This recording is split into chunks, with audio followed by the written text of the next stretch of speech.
Do you have anxiety that you're struggling to shift? Sometimes it's not overthinking or worrying about specific things. Sometimes it's actually a learned pattern, or sometimes it's actually hardwired into us from birth. But still, we can choose to shift and change this because the body has the capacity to heal itself. It just needs to clear the blocks that are stopping that from happening, as well as having awareness of what it is that needs shifting. Kinesiology is a fantastic tool to help essentially communicate with your body to identify what it is that it needs shifting. Many times it also involves multiple layers, because if it has been with you for a long time, if it is a learned behavior, if it hasn't come online just through birth from your parents, for example, then it might have come online as a child and it's just been developing this pattern over a lifetime, particularly through your developmental years when all those wires are still connecting up to the age of 27. Because your subconscious mind learns a behavior and a response. And if that kept you safe and kept you alive, it then anytime something similar happens, it stacks that on, reinforces it, and makes that response pattern stronger and stronger over time. But just as it can build over time, you can also start to weaken that pattern to build more appropriate response behaviors. And while I can't diagnose what's going on with you in kinesiology, we do not treat, diagnose, or prescribe. We work with your symptoms towards a goal. But we also address your body holistically. Kinesiology is one of the very few modalities that actually qualifies a person to work with you holistically within one form of practice.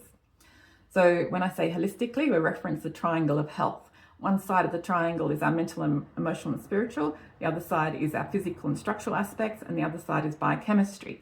So biochemistry is our nutrition. It's all our body chemicals, like the chemistry within our body, our hormones. It's the things that we put on our body that then gets infused in through our skin into our body, creating a chemical reaction. And it's also the things that we're exposed to in the air, such as car fumes, just as one example.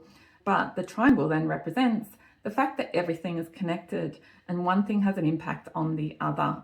So even if we were to have an accident, which then comes from an external source affecting that physical and structural side, it will have a biochemical reaction. It will have an emotional response as well. So one thing connects the other, and that's what holistic health is, like the simplicity of it all. And like a nutritionist will work on the biochemistry, a chiropractor, a physio will work on the physical and structural, a counselor will work on the mental and emotional side, whereas kinesiologists can work on all three aspects. Now, anxiety creates a lot of biochemical changes in our body, and the first thing it affects also is our biochemistry, because it is chemistry and it's just constantly moving, such as our hormones as well, which then may have an on-flow effect to thyroid health, to our weight, and all those types of things, weight representing a physical aspect. And we need calm in our body, in our nervous system, in order to be able to even think clearly, for our digestive system to be working optimally, and our hormones to be in balance, because that has an impact on that fight-flight response versus the parasympathetic response of that rest and digest. And we need to be in that rest and digest in order for our body to heal, for us to be able to think clearly and logically, and to be healthy and well. And in context of our mind, we also reference the three brains. So we have our literal mental brain, we have the heart brain, and the gut brain. The gut brain actually communicates with the physical brain 7 times more frequently than this brain communicates with the digestive system. So have a think about that. So how is your digestive system? Is it balanced? Are you pooping often enough? Is everything flowing through? Or are you bloating? Do you have discomfort? So this digestive area could be contributing to your anxieties as well. So it's important also to have a healthy digestive system in order to have a healthy mind. And I'm going to do now a kinesiology balance, just to demonstrate the type of thing that may be impacting our anxiety today.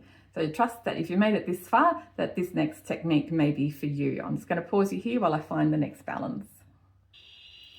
The balancing technique that's come up today in context of anxiety is craniosacral therapy, and that's the finger mode of emotional 7B.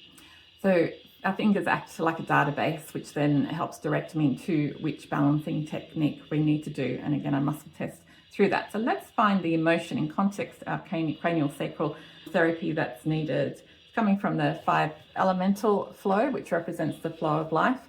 And according to Chinese therapy, emotions get assigned to different organs. And if left suppressed over the years, if we're not actually dealt with it, I know my generation, we're not taught to express ourselves and to communicate how it is we were feeling. We were just told we'd get over it. If she's a child, she won't even remember those types of things. Let's see what's going on. Central governing fire, spleen, stomach from the top. Unreliable, reliable, criticism, self to self, self to others, others to self. So where might you have been criticized in your past, felt judged? I mean, this is your interpretation. It might not have literally happened, but as a child, you might have taken somebody's opinions as criticism. You might have been bullied through school, as I was through primary school, high school, and even into my corporate career. And that sense of criticism also diminishes our heart frequency, our self-worth, and our value. And also then we lose confidence in the core of who we are, which is in context of the stomach meridian as well. Remember earlier I said the stomach communicates with the brain 7 times more frequently and may lead to feelings of anxiety if there's things unbalanced here. But also in context of our sacral chakra energy, they all work together because everything works together holistically. Now, I can't do this balance remotely with you because it is a structural thing, and there are a number of different techniques that we might do. But what I'll explain is that craniosacral therapy, so cranial and sacral is down in your hip area, cranials is up here, but it's about needing physical alignment. So you might have some of your own techniques to help bring that into alignment, even just watching your posture. Like, if I'm standing like this, then of course I'm not in alignment. But if I stand tall, I'm chin in and hips under, I'm standing in physical alignment. I'm standing taller, like imagining that I can stretch myself. And in that posture, all our nerve endings have ability to then communicate and function more optimally as well. Because if I'm standing like this, something may be likely compressing between the vertebrae and not able to work optimally. So you might like to do a back stretch, either one way or the other way, or bringing your knees in and stretching your spine and doing that 20 times. There's so many different things. You might then trust that you have your own way of stretching and releasing your spine to help you elongate. But if you'd like to find out specifically what technique your body is after, then you might like to book an appointment with me. My name's Anne Barrett of Empowering Health, and I work with clients remotely, online and in person. Just go to my website. You'll see my full calendar of availability as well as pricing at www.empoweringhealth.clinic. Or feel free to leave a comment below and let me know what you thought of this video. And I hope to work with you soon.